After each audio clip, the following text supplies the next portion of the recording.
Erectile dysfunction एक बहुत ही ज्यादा पेचीदा, एक बहुत ही कॉम्प्लेक्स तरीन मसला है जिसके ऊपर आमतौर पे इतनी ज्यादा बात नहीं की जा रही होती। लेकिन आपको ये बात जान के बहुत हैरानी होगी कि ये बहुत ज्यादा कॉमन होता जा रहा है। अब आप पूछेंगे कि डॉक्टर साहब ये कितना कॉमन है, तो याद रखें कि 40 से 45 साल तक के जो मर्द होते हैं, खासतौर पे 40 साल के बाद, इसका जो रेशो है ये तकरीबन 40% मर्दों में पाया जा सकता है जिंदगी के किसी ना किसी मोड़ के ऊपर। और अगर आप बात करें कि 60 से 70 जो साल के मर्द हैं, उनमें तकरीबन ये मसला 70% तक पाया जाता है पूरी दुनिया में। तो ये बहुत ही एक कॉमन चीज है। अब ये क्यों होता है, तो इसका जवाब भी बहुत ज्यादा सिंपल है। देखिए, इरेक्टाइल डिसफंक्शन की जो बड़ी वजूहात हैं उनमें एक तो डायबिटीज का होना है। जो शुगर के मरीज हैं उनमें ज्यादा चांसेस होते हैं कि इरेक्टाइल डिसफंक्शन हो सकता है, क्योंकि शुगर के साथ हमारी नसों के बहुत से मसले पैदा हो जाते हैं।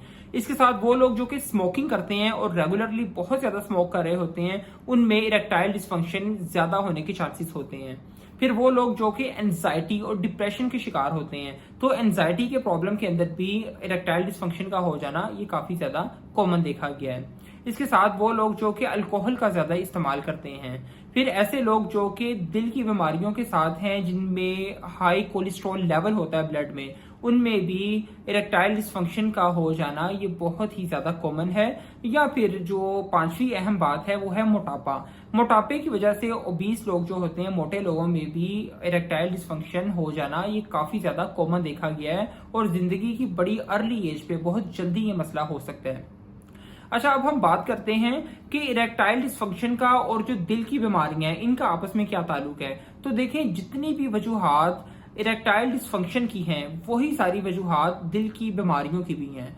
एक ऐसा इंसान जिसको जिंदगी के जल्दी अरसे में इरेक्टाइल डिसफंक्शन हो जाए, उसमें अगले 4 सालों के अंदर जो हार्ट अटैक के रिस्क है वो तकरीबन 4 गुना ज्यादा होता है। यानी कि अगले 3-4 सालों के अंदर ये बहुत ज्यादा चांसेस हैं कि उसे हार्ट अटैक भी हो सकता है।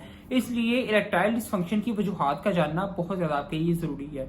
इस वीडियो में मैं आपसे कुछ ऐसे खानों के बारे में भी डिस्कस करूंगा जो कि इरेक्टाइल डिसफंक्शन की तरफ इंसान को ले जाते हैं और हमें पता भी नहीं होता। हम डेली लाइफ के अंदर वो खाने बहुत ही ज्यादा जो है वो बेतकल्फी के साथ इस्तेमाल कर रहे होते हैं, हमारी खुराक का हिस्सा होते हैं, लेकिन ये बड़ी जल्दी और बड़ी बुरी तरह से हमारे ऊपर असरअंदाज होते हैं। अब हम बात करते हैं वो कौन से ऐसे खाने हैं जो कि आपको इरेक्टाइल डिसफंक्शन की तरफ लेके जाते हैं। तो देखिए, इनमें जो नंबर 1 पे है वो है अल्कोहल का इस्तेमाल करना। अल्कोहल बहुत जल्दी और बहुत फास्टली आपको जो है इरेक्टाइल डिसफंक्शन की तरफ लेके जाती है। लेकिन एक हैरानकुन बात है कि कुछ लोग कहते हैं कि जब हम अल्कोहल का इस्तेमाल करते हैं तो हमारी सेक्स की जो परफॉर्मेंस है वो बेहतर हो जाती है। तो देखें, ये सिर्फ वक्ती तौर पे होता है।